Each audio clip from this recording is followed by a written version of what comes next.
Good morning and welcome to those of you who are joining us on Zoom. If you'll just give us a moment for everyone to load into the Zoom room, we will get started momentarily.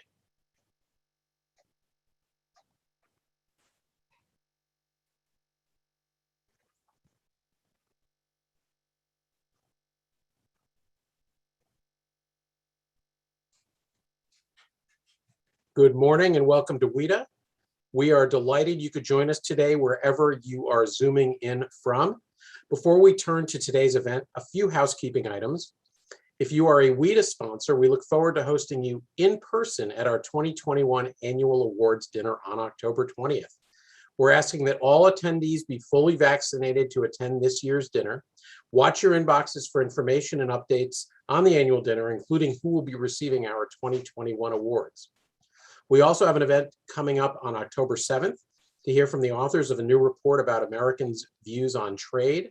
And we are planning an event on October 14th to discuss China and the UK efforts to join the CPTPP.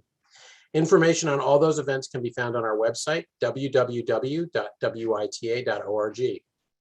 As you know, if you've watched any of our 90+ webinars these past 18 months, we like to call out the names of some of those you're in community with on Zoom, even if you can't see them.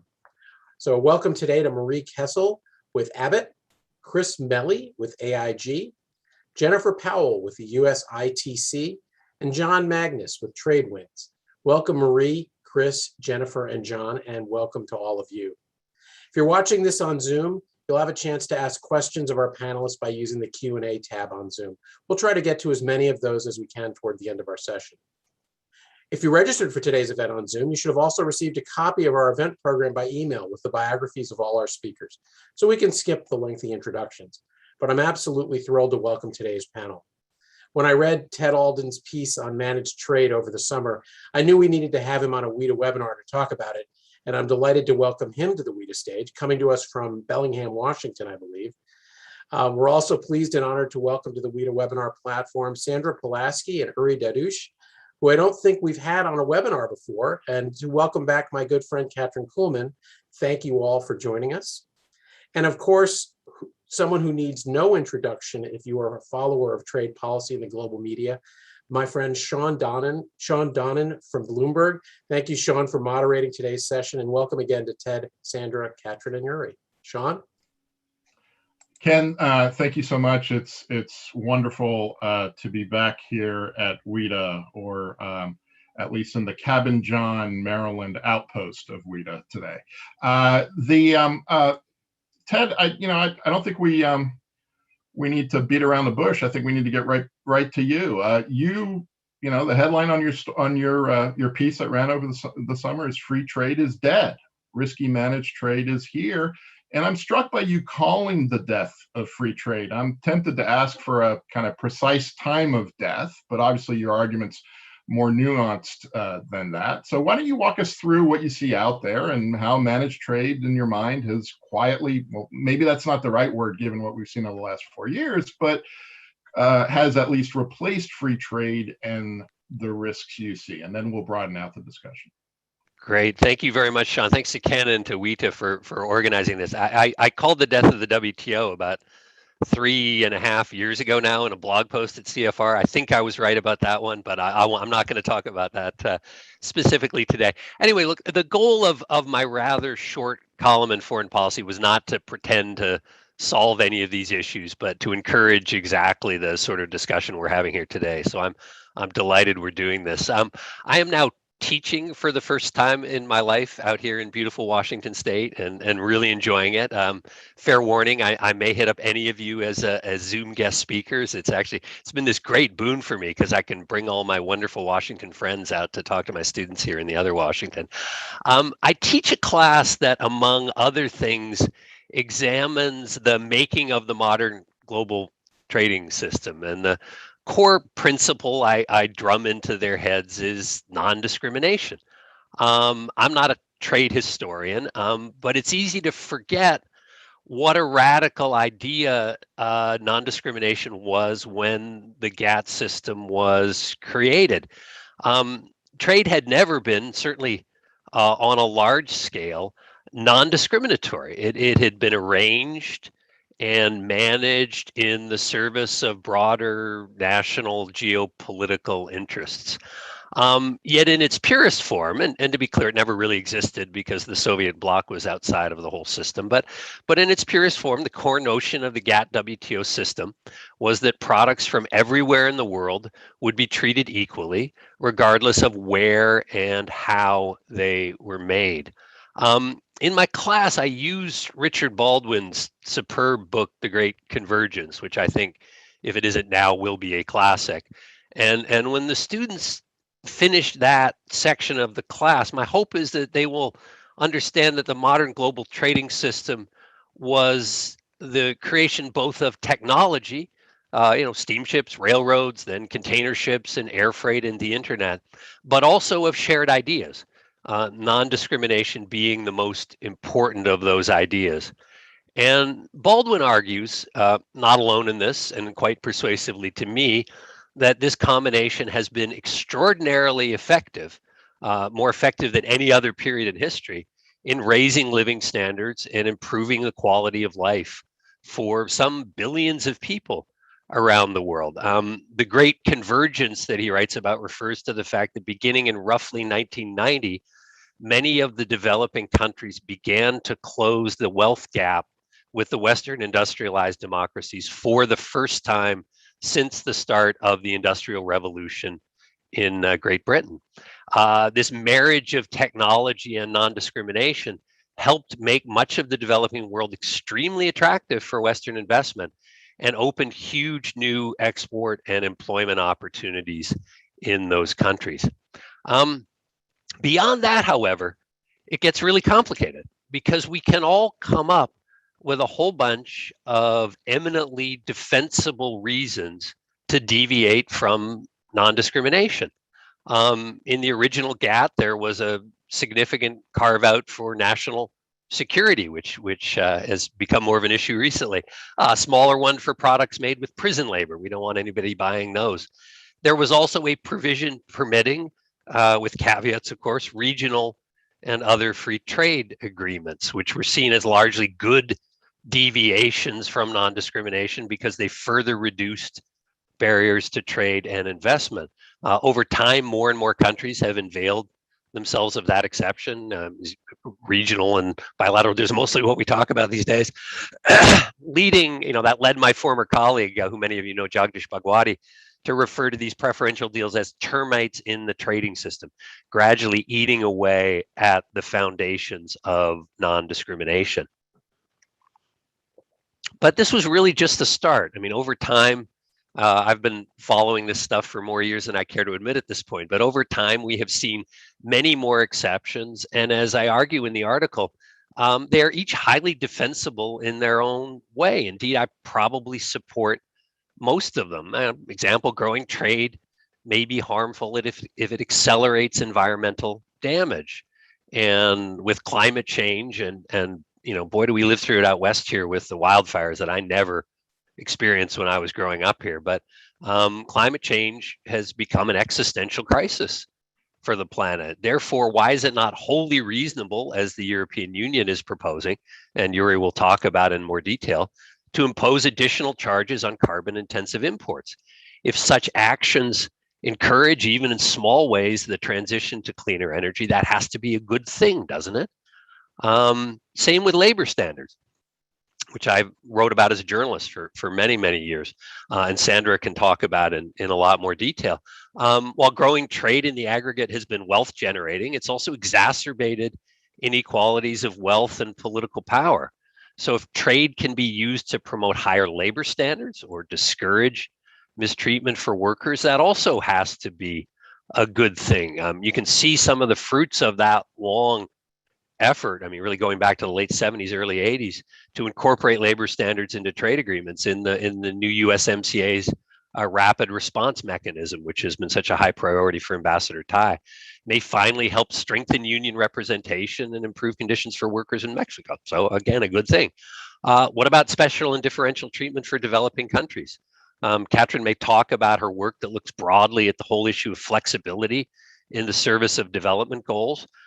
There are strong arguments for not rigidly insisting on non-discrimination and equal treatment if it harms the interests of the poorest and most vulnerable countries, or the interests of the poorest and most vulnerable within those countries. Or, finally, what about safeguarding against critical shortages? The White House supply chain study that came out over the summer makes a pretty strong case for why the US should not just trust that a world of open, non-discriminatory trade will provide when it comes to vital products like pharmaceuticals or medical equipment or semiconductors. So just to circle back to my piece in the FP and conclude here, the question I close with is, how should we balance these two admirable principles, non-discrimination on the one hand, and a host of really good reasons to deviate from non-discrimination on the other?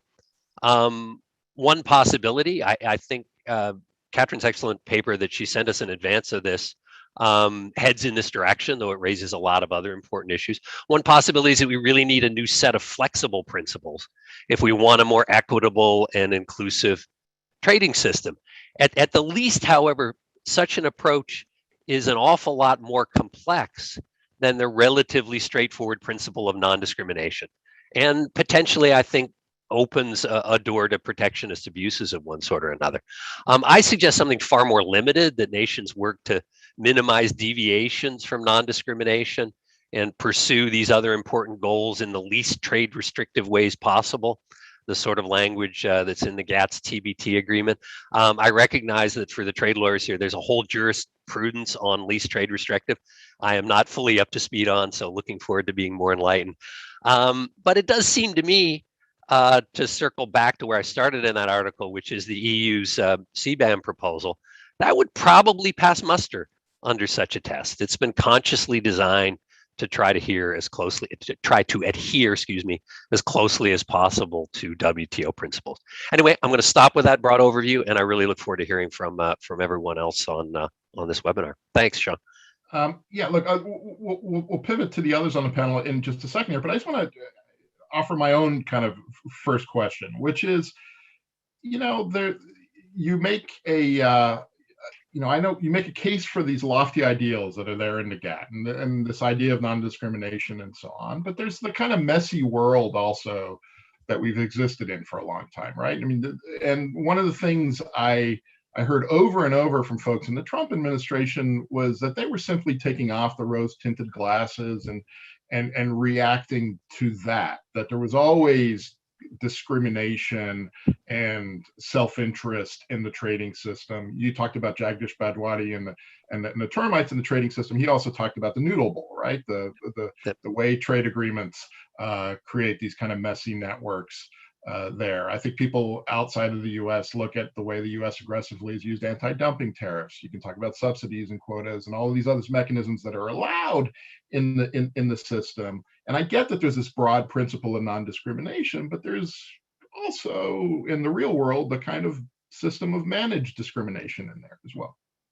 No question that's true, but I'm delighted that you used the Trump administration as your evidence here, because I think the Trump administration domestically proves what I'm talking about here. I had a conversation, I remember, with my CFR colleague, Shannon O'Neill, who studies Latin America, very early on in the Trump administration. And she said, look, most people in this country do not understand how much our political system is based on norms rather than rules. And we have an administration here that's going to shatter those norms, and a lot of unpleasant things are going to happen. And I think you could argue that January 6th was the culmination of an administration that had shattered norms for 4 years. Doesn't mean those norms were ever binding, right? They were just principles that we largely abided by, and the deviations we always tried to explain and justify. I think it's the same in the international trading system. Sure, there have been a lot of deviations from non-discrimination, anti-dumping rules, all the things that you talk about. But I think there was a basic norm in the system that was the ideal we were aiming at, and deviations needed to be explained and justified, bound and contained under the rules as much as possible. And that is a big difference from the Trump view of the world, which is, this is just a Hobbesian world, right? Survival of the fittest. You hit them harder than they hit us. And so I think actually the Trump folks being your source on that actually reinforces my point rather than weakens it. Okay. Yuri, Ted referenced the EU's carbon border tax, and you argue or have argued that it is well-intentioned but fraught with problems. And I just wonder if you can explain your take on that to us and how you think that fits in with this broader argument that Ted is making. You need to unmute yourself first, Yuri.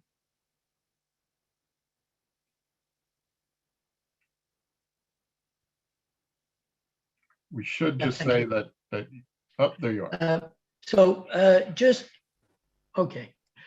Just a word of background.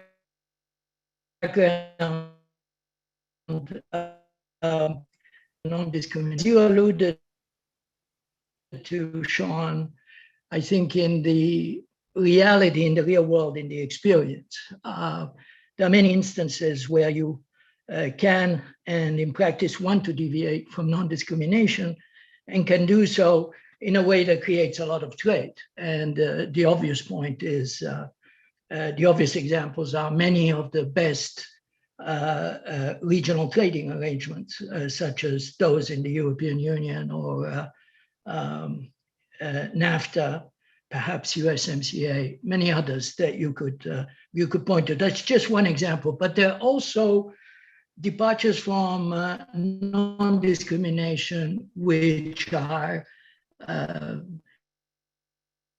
clearly weak or dangerous on fundamental grounds.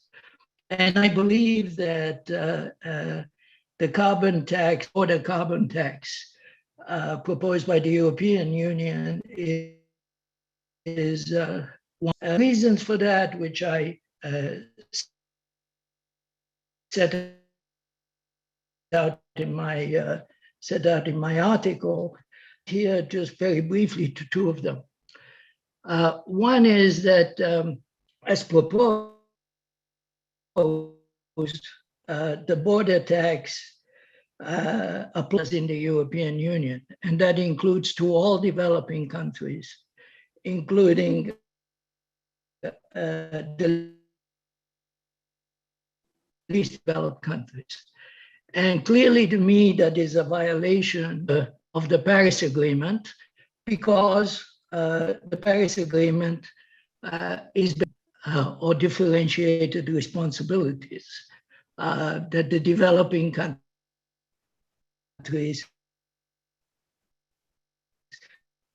because of the history, because of their need to develop, can have less stringent climate targets than do the advanced countries. So implicit in that, as the IMF, for example, has argued in a recent piece, is a differentiation in the carbon price, which is not envisaged in the present proposal. That's one. But the second one, which relates more directly to the concerns of this group, is that I believe that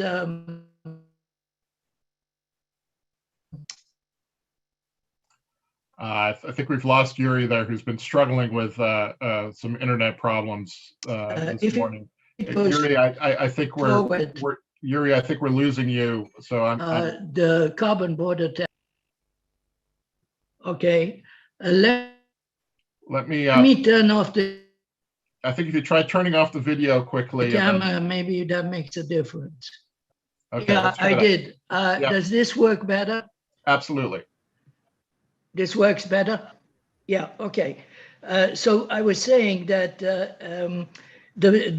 as far as this group is concerned, the second big problem with the border tax relates to how it affects the WTO. Now, I agree with Ted's point that they try to make it W doesn't discriminate in principle between domestic producers and foreign producers. But there are many other ways in which the discriminating character of this proposal can be attacked. And in particular, the fact that it applies to some sectors and not others. And as Jim Backus has argued in a very insightful piece, the fact, for example, that agriculture, which is a big emitting sector, it emits about more than twice as much as the sectors that are included in the CBAM at the moment, that is not included. And yet the European Union subsidizes its agricultural sector. And so I think lots of countries, and particularly developing countries, will be in their right to say that in practice, by selecting which sectors, and also by subsidizing some highly emitting sectors like agriculture, the EU is effectively discriminating against them, okay? And the second concern with respect to the WTO is that, of course, unless there's a general agreement on how you're going to apply the carbon border tax in the WTO, which I believe has no chance at all of being negotiated for many reasons from my long experience with the WTO. Unless you have a general agreement, then every country will have a right to apply its own CBAM according to its own criteria, according to its own political system, and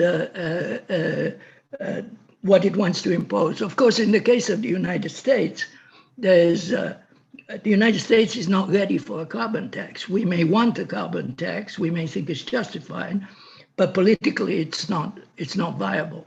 So is the United States then going to accept the carbon price on its exports set by the European Union according to European Union criteria? I don't think so.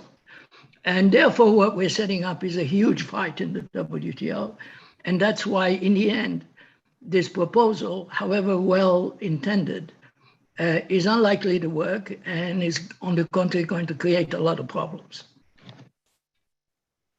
So that's a fraught world ahead for us. Sandra, one of the things that's been fraught in a lot of discussions about trade agreements for years is the issue of labor standards and trade. And you sent across, as we were discussing this, a great piece looking at the history. I think it's a forthcoming piece looking at the history of labor standards and trade. And I was really struck by just the long history that's there. In 1890, the McKinley Tariff Act bans imports of products made by convicts. Ted referenced similar bans in the GATT. But also we forget that the ILO was created by the Treaty of Versailles. So this stuff isn't therefore wholly new, although we do have at least what appears to be a new kind of forceful focus on implementing and policing some of these provisions, such as the ones in the USMCA. And this is where Ambassador Tai talks about her worker-centered trade policy and so on. But I just wonder, have we really moved into a new chapter here, or is this a kind of extension of a long tail that's always been there in terms of labor standards and trade? Thanks, Sean. Let me just read you the opening lines of the GATT Agreement from 1947, which also happened to be the opening lines of the Marrakesh Agreement launching the WTO in terms of this question of continuity. The opening lines say, recognizing that their relations in the field of trade and economic endeavor should be conducted with a view to raising standards of living, ensuring full employment, and a large and steadily growing volume of real income. Those are the opening lines of the GATT 1947. And it goes back to the Treaty of Versailles, where it was recognized that if countries try to undercut each other in their wages and their labor standards, they're going to get their populations ready to hate other countries and to go to war. So this is a long history.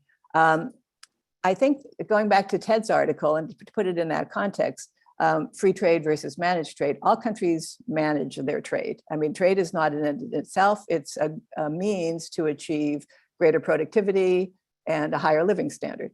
The basic goal of trade is higher living standards. The question is, how is it managed and for what end and to whose benefit?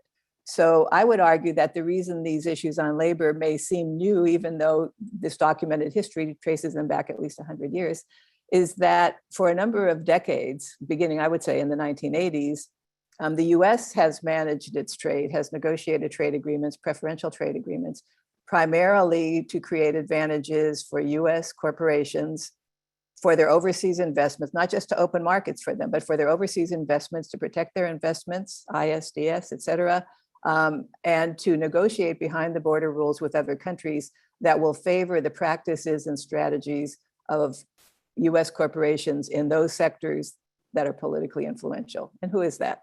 It's pharma, it's finance, it's big tech. So you have a managed trade policy of the US from the 80s through very recently, maybe still now, which is creating these advantages for corporations overseas with little view to what's that's doing to the US domestic situation in terms of equity, in terms of employment, in terms of labor markets, labor standards and wages and so on.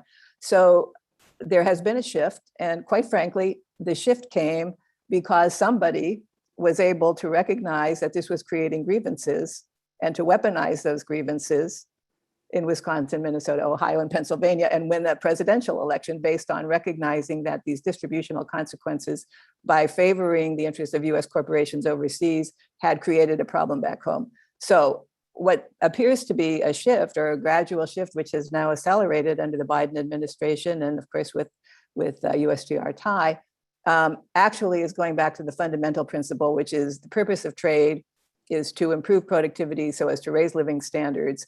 And to the extent that we can do it in ways that benefit all countries, going back to the non-discrimination principle, that is obviously the best way to do it.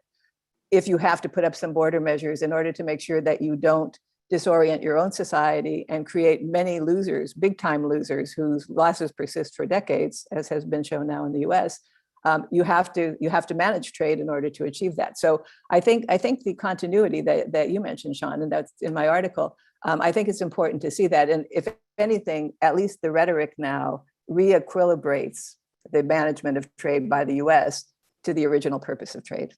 So we're going back to first principles here. I hope. Catherine, in your in our exchanges yesterday, you had this wonderful phrase, turn of phrase that you used, which was enlightened discrimination.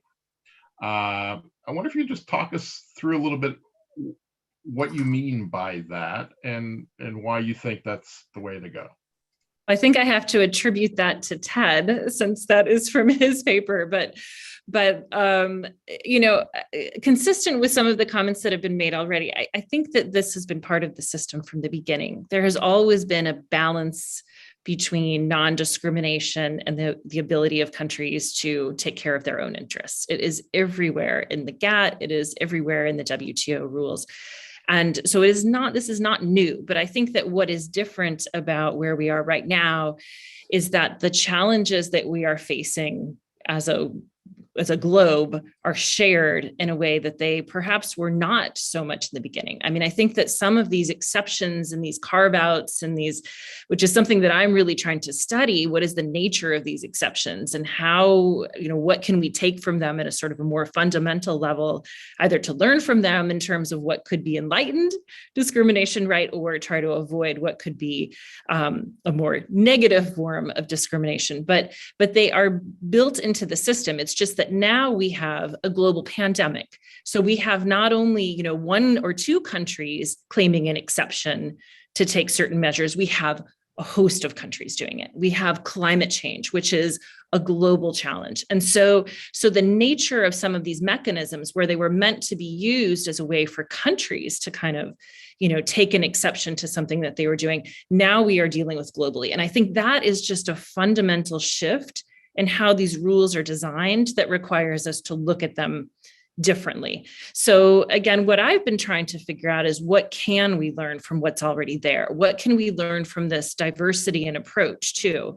And, you know, one thing that I will also say too, there are 350 regional trade agreements based on the latest count from the WTO.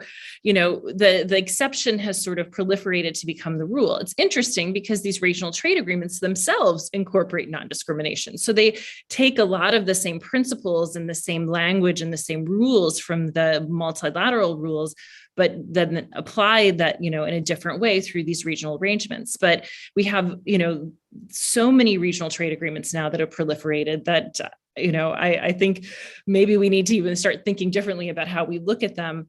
We have special and differential treatment, which Ted mentioned. I'm also teaching this semester a course on law and development. And one of the things that we do in that course, again, is we look at some of these exceptions. And like Sandra said, we go back to the foundational language. We would go back to the preamble to the WTO, the language in the, that says that there should be a focus on sustainable development. And so I think the foundation is actually there to take this kind of approach. It's just a question of how to do it.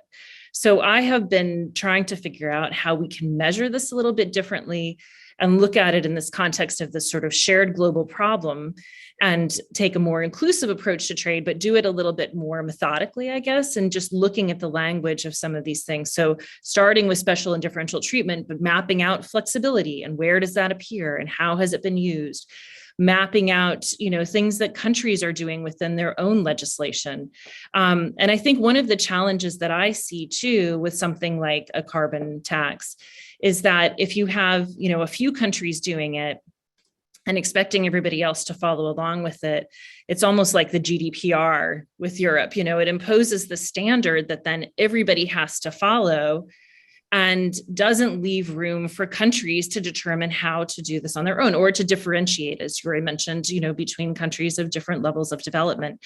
And so I think we keep winding up in these situations also where we have powerful economies kind of deciding what the international rules should look like and doing it in such a specific way sometimes that it pushes everybody else. And I think that's one of the big, challenges that we have to figure out how to overcome, because in general, international law is written in a way that is creates a broader framework and allows countries then to decide how they're going to implement that. So I would say that dynamic is something we need to look at more, and just sort of understanding better how these flexibilities that have been there from the beginning are being used.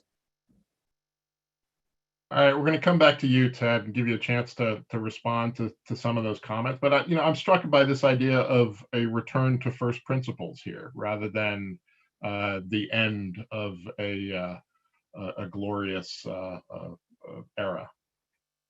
Yeah, I mean, I think that is fair, and there's a lot of really rich discussion out there, not all of which I am 100% up to speed on, about the extent to which the GATT system itself was something of a departure from what had originally been intended.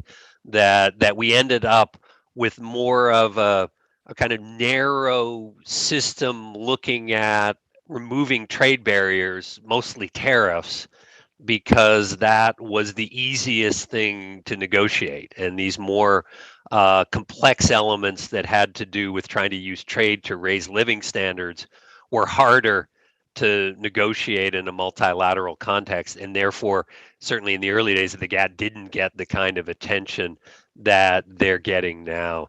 So I think that is, all of this is fair. And again, as I said in my opening, these are all things that I really support. I mean, if I'm talking about my own values and what I want to see the trade system doing, I find all of this very laudable. The challenge is how to bound it sensibly. And I think, this is much bigger than some of the earlier deviations. Kind of anti-dumping and countervailing duties were there from day one, and then in the Tokyo round got brought into the system in some way that constrained them a little bit.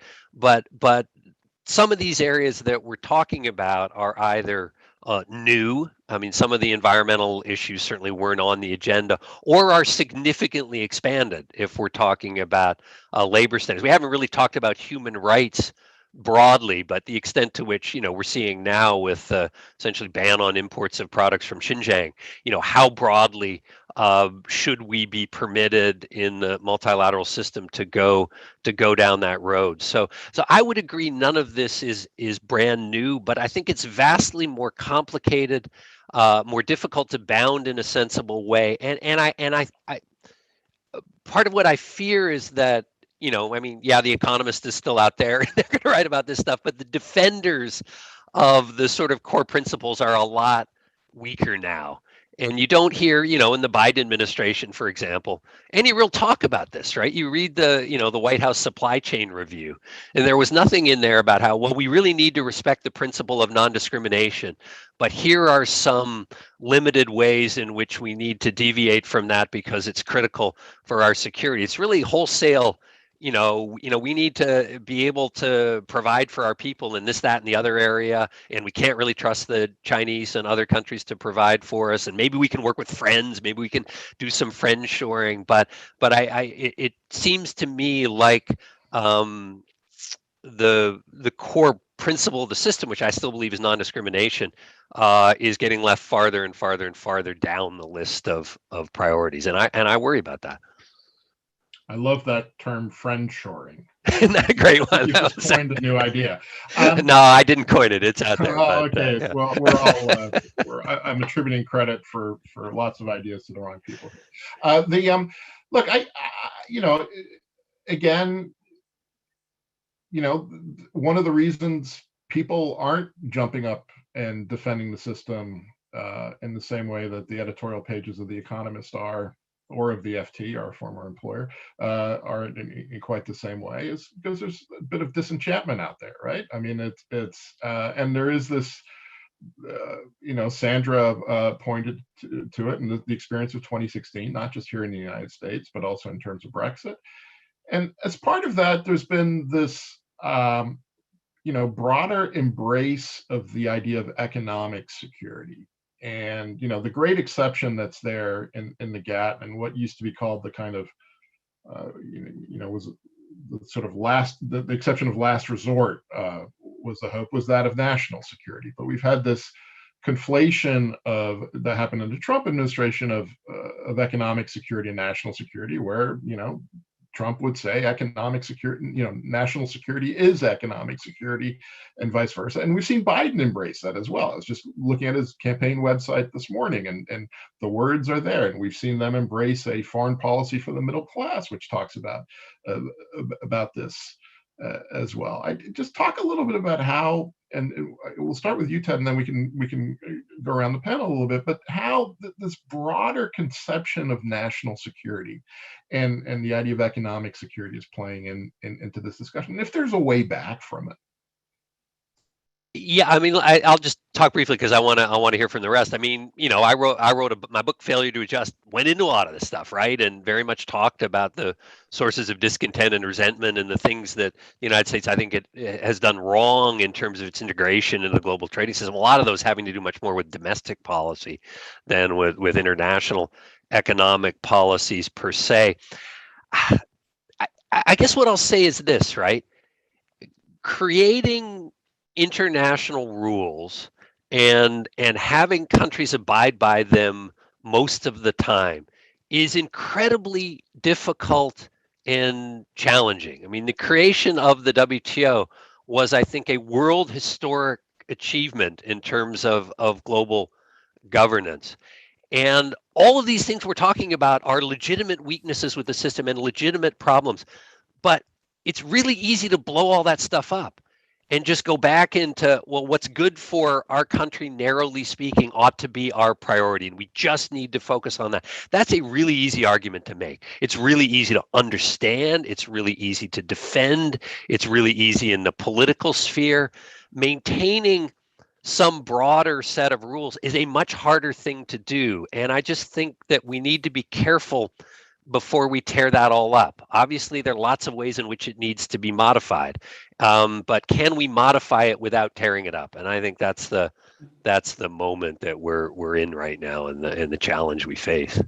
Sandra, you're unmuted, so I'm going to come to you next. Okay. I think, I agree with the point that you made, Sean and Ted, which is that conflating economic security of a country, say our country, US, with national security, and particularly with military security, is very dangerous. I think it makes it less likely that you achieve economic security and more likely that you have less national and military security. The more you make the economic security of your people into a zero-sum game where you have to win and the others have to lose or be contained, the less likely you are to provide that economic security, the less likely you are to get the agreement with trading partners for the kind of measures that you need to take in terms of wages, living standards, et cetera. But also you don't take the measures that you need to build up the economic security of your people that are already in your own power, and you focus instead on this conflict. I think that a lot of the things that Joe Biden said as a candidate and said particularly early in the administration about the US competition in the world with rising powers, with China, with strategic competitors, has to be built on strengthening the US society, meaning economically, meaning socially. I absolutely agree with that, and that should be the focus.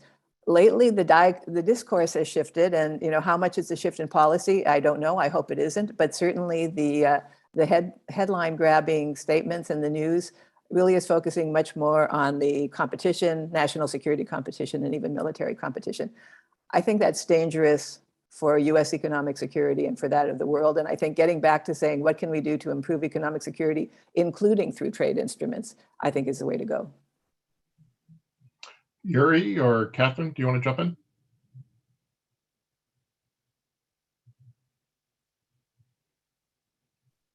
So let me just switch off the camera. There we are. Yeah, the interesting, first of all, I agree with what Sandra and Ted have said about the danger of linking these two. But there's an interesting question why this is happening. And I have a possible answer, which is that under the Cold War, you basically had two separate systems.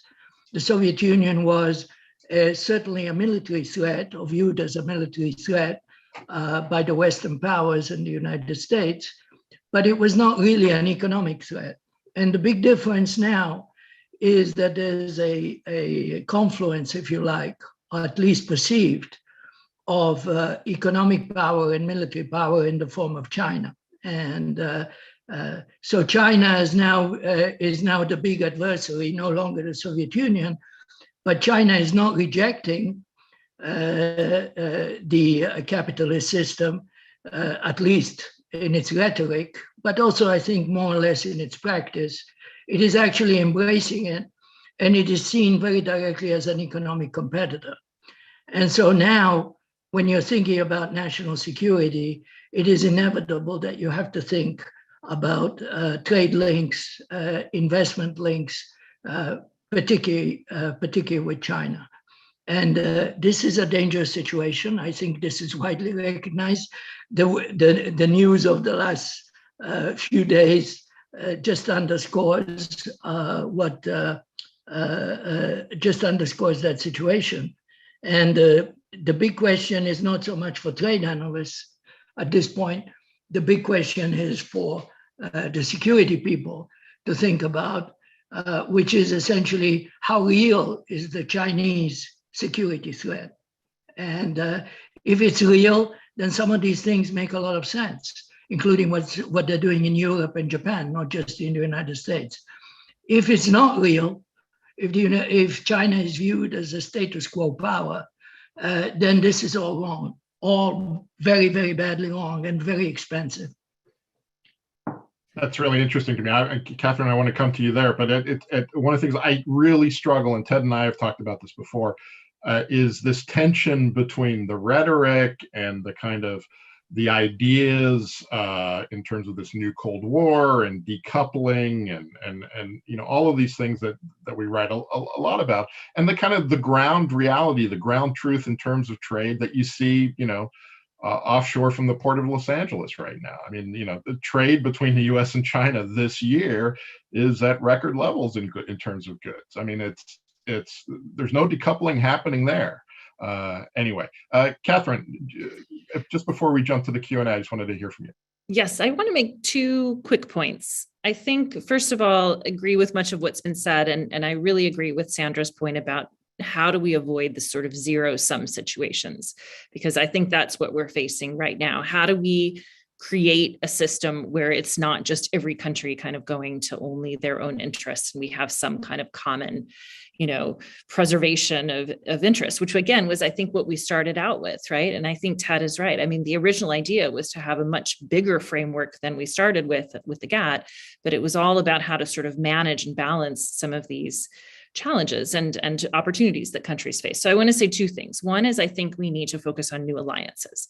So you can see my big Africa map in the background. I do a lot of work with Africa. And what I would say is that this kind of skepticism and disenchantment with trade is not global. There are parts of the world where trade is seen as the solution, and certainly I think Africa is one of these places. They are moving forward with a big new trade agreement. So we are so focused on China and this competition. We are kind of missing, I think, as the United States, if I'm going to put it in that perspective, we are missing this opportunity to try to engage with the world differently. And I think we have to figure out how to do that. The world has changed a lot in the 75 years since, Bretton Woods institutions, and we need to really figure out how to do that. So we need new alliances. The other one is, I think we need new instruments. And that is part of, I think, the challenge here, because we had been operating under this assumption that we could create this global system of rules sort of in this very big, single undertaking kind of way. I think we need to get used to the fact that we're not going to be able to do that anymore.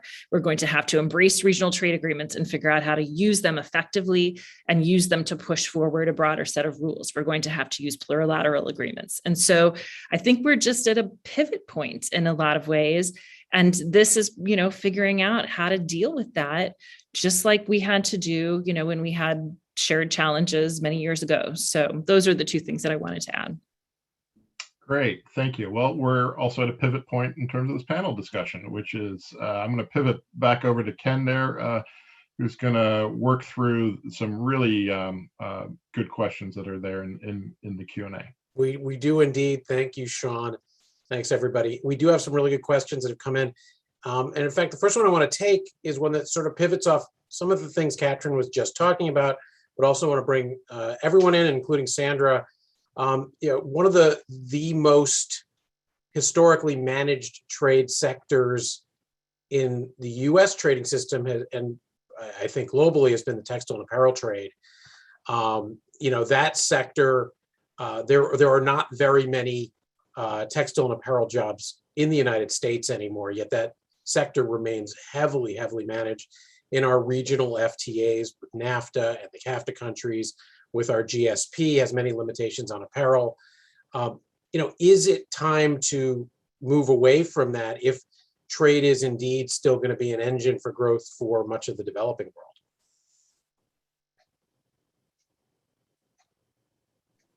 Sandra?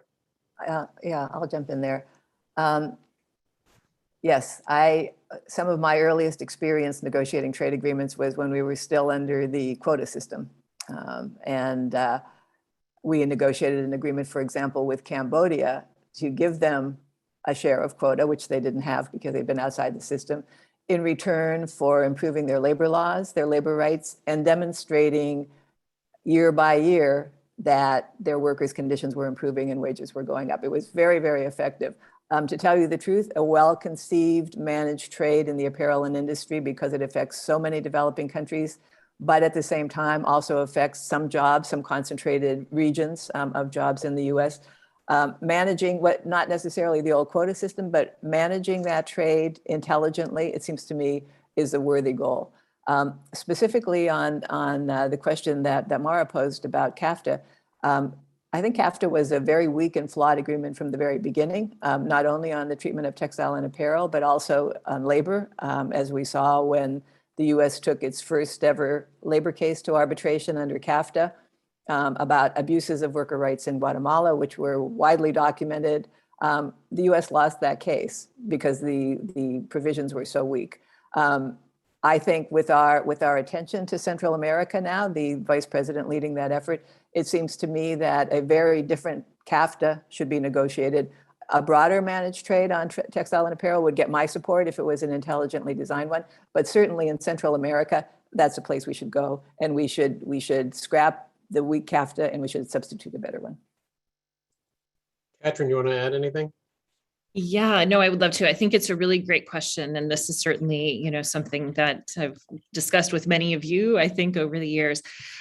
I think if we really want to have belief in this global trading system, it can't be a system that only works for certain countries. It has to be something that works for everyone.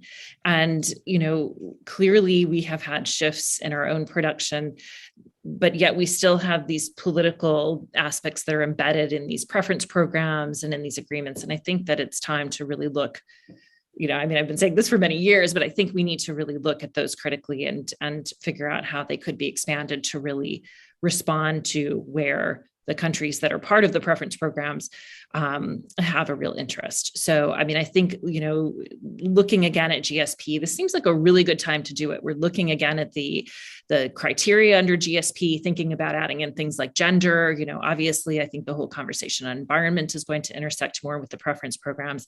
I think it's time to take a fresh look at the product coverage as well, and make sure that it really reflects, the way things are operating in the global economy today.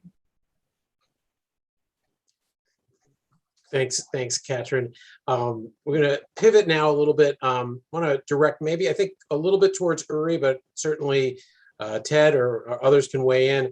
Couple different questions from Irv Williamson and Michael Smart about the WTO, non-discrimination principles at the WTO, the system of waivers and deviations, and the U.S. used to submit to these disciplines because it wanted to get others to submit to them, and now doesn't do that nearly as much. In the post-Trump world, can we reestablish some of those norms? And rolling in Mike's question as well, about MFN and allowing members to enjoy the benefits of an agreement in which they're not a party. Should there be a deviation to prevent this kind of free riding?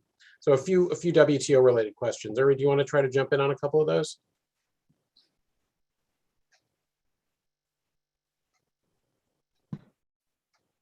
So let me stop the video. Yeah.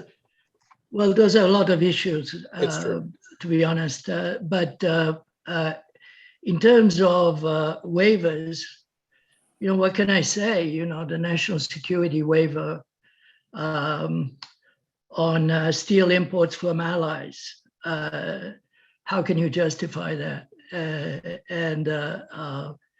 So waivers are there, and they're there for a reason.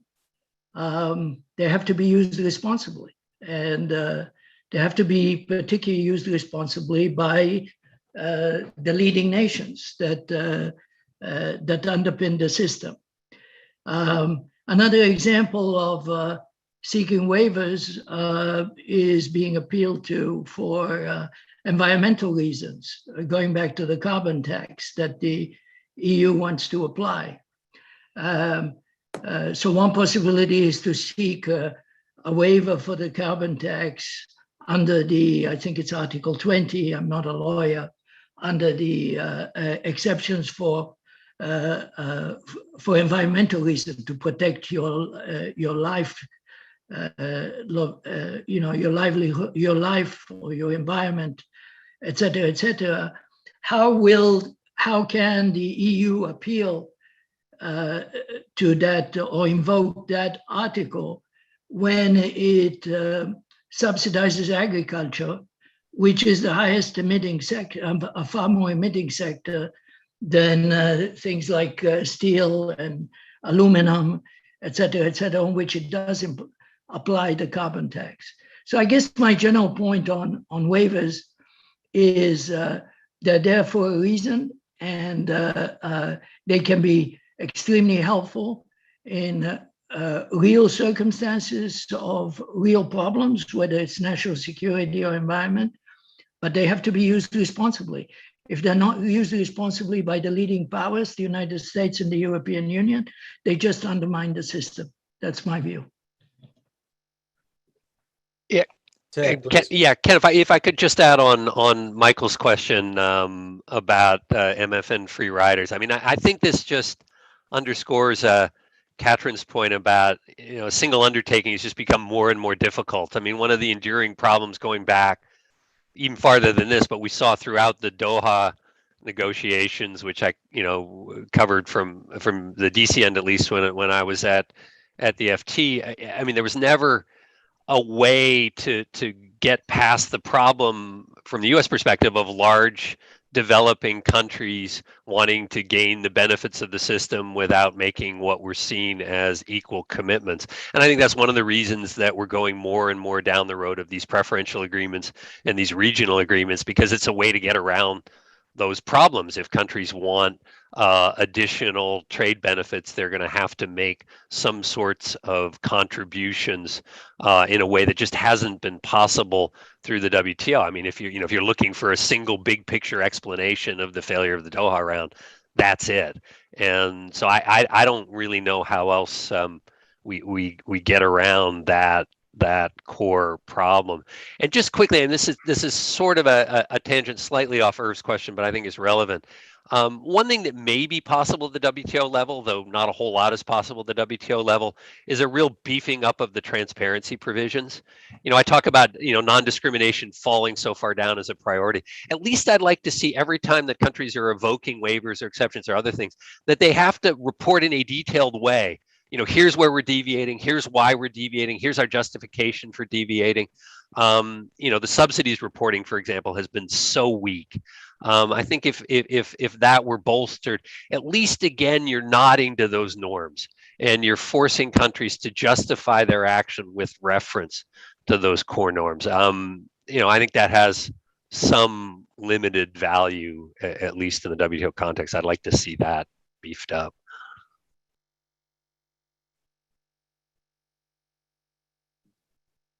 You are muted, Ken. I There we go. muted myself. I was trying to unmute and I realized, anyway, like I said, 90 plus webinars. I'm losing my clicking abilities here. I'm gonna turn back to Uri, so you might want to turn off your camera for a second, but then ask others to weigh in as well. There's a question that comes in, quotes Andrew Hendry, former vice chair and general counsel of Colgate-Palmolive, who feels that globalization has failed. Bruce Aitken asks this question, and he wonders about, the use of tax and regulatory power to incentivize companies to manufacture in the United States and to prevent companies from relocating outside of the United States. Is that something that can work within a free trade system, within the WTO system? Can the United States be doing taking those sorts of measures? Should it be? You're asking me? I'm starting with you because I think you probably have an okay.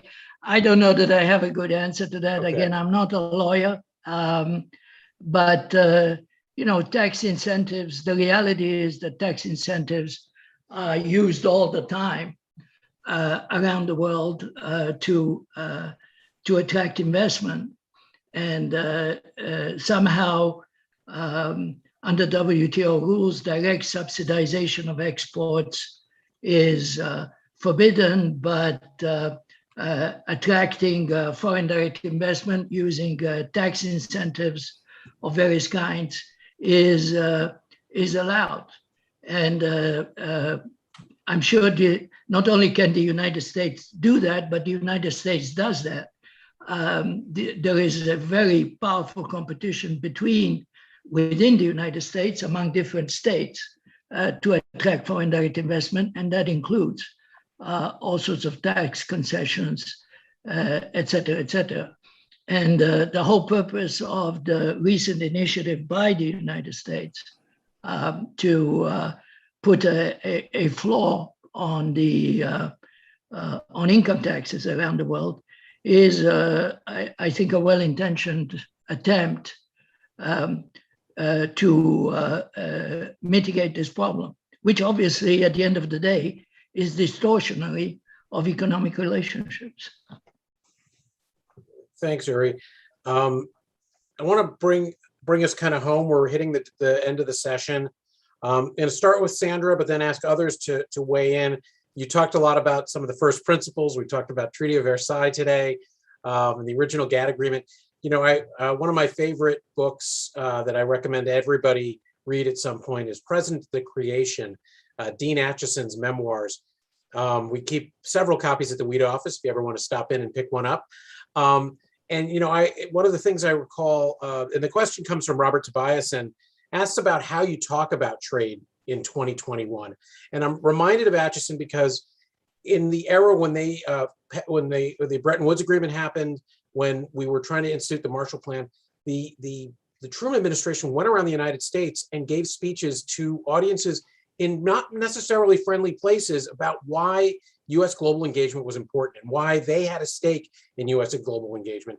And the question comes in, how do we talk about trade in 2021? Is it something that's good for the world? Is it something we just do that's good for the U.S.? What is the way we should be talking about trade to Americans today? I think you called on me. I'm starting Ken. with you, and then we'll go Right, around. fine. I think, first of all, I don't think that you have to explain to Americans why trade is good. Americans love to buy goods that come from other countries and services that come up. I think the basic notion that trade is good, in fact, that trade is perfectly normal, is widely embraced. It's the narrative that has developed, which is that somebody is trying to steal our lunch, sort of making an enemy of countries that are exporting to us. That has really penetrated because it's an easy story to tell, and if you stir it up, the us versus them is, you know, something in human nature that can be appealed to. I think what we need to do is tell the story that trade is good, it's not going to go away, but we have to make sure that trade leads to better living standards. And if it's the US government talking to US citizens, you start with this story at home, because that's where you have your real authority and your real responsibility. So we want to make sure that we see rising wages. And to do that, we also have to make sure that wages go up in our trading partners.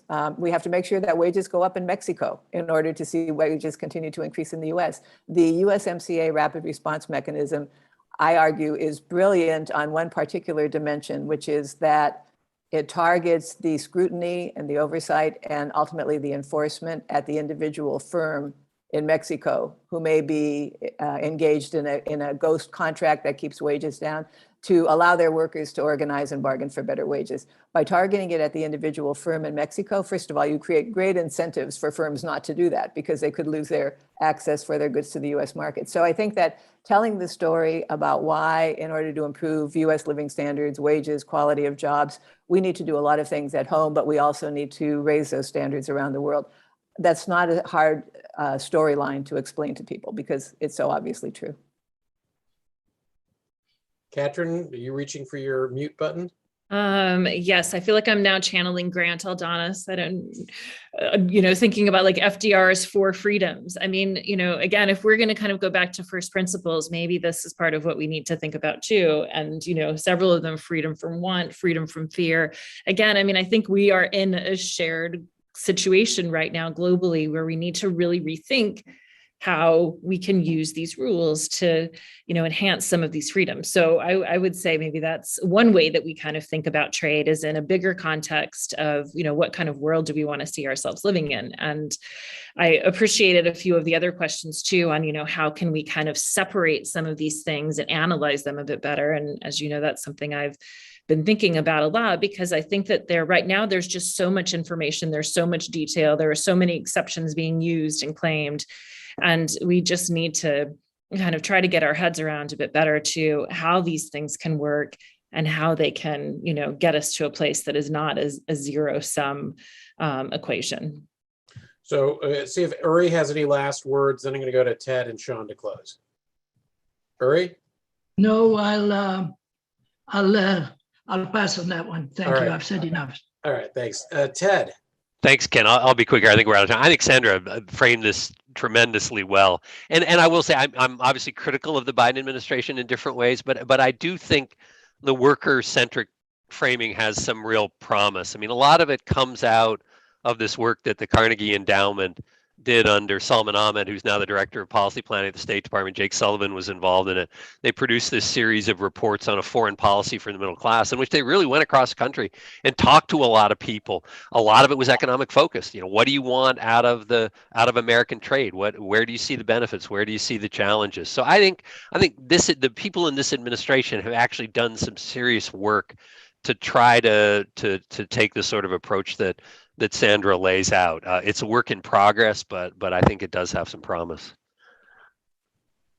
Great. And Sean, you're a storyteller for a living, but it's funny. I've so many times since 2016, I've been involved in these discussions about how do we frame trade, how do we explain the benefits of trade, how do we talk about globalization with those folks who are left behind. And something happened in my own professional life about 18 months ago, which is I pivoted from writing about trade policy to writing about the US domestic economy and people who had been caught up in this in the economic crisis that has come with this pandemic. And I spent time on the east side of Cleveland and in Black communities there. I spent time in Youngstown, Ohio, revisiting some of the efforts to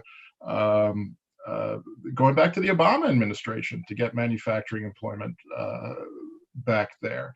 And the thing I come out of this, all of my reporting with, and it's something I'm going to continue looking at, is we have not found, and no government, I think, has found an answer to that existential problem that was raised in 2016, which is what happens to all of these communities that are left behind? What happens to these places that just kind of fall off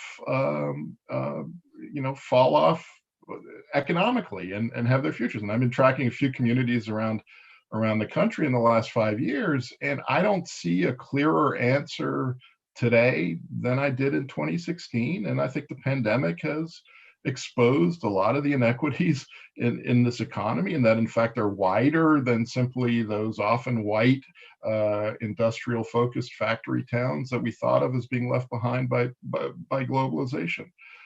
So I think the Biden administration is right in terms of focusing not just on international economic policy, but recognizing that the domestic economy and domestic economic policy it needs to be related to that, and that they need to talk to each other more, which was one of the conclusions of that Carnegie report that Ted talked about. But at the end of the day, you kind of need to answer that question, and you need to deliver the jobs, and you need to deliver that hope and that economic security. And all of these high-minded discussions are great and important, but you need to deliver. So that's my little sermon at the end. Listen, thank you so much, guys. This has been great. It's been a great interlude in the day. Ken, thanks so much for having me. Thank you. Sorry for running long, everybody. We are going to wrap. I think this does set up our October 7th event, where we're going to hear from the report about listening for America and their views on the views of Americans on international trade and globalization. So thank you for that. Sean, Yankees, Red Sox start this weekend, a lot on the line. So we're going to have to root for our respective teams. Thank you, everybody, for joining us. Really grateful to all of you. Reminder, wherever you are coming from, if you are eligible and able to get the vaccine, please do so as quickly as you can. It'll help all of us get back to normal. Thanks, everybody, and take care and be well. Thanks very much, Ken. Thanks, Sean.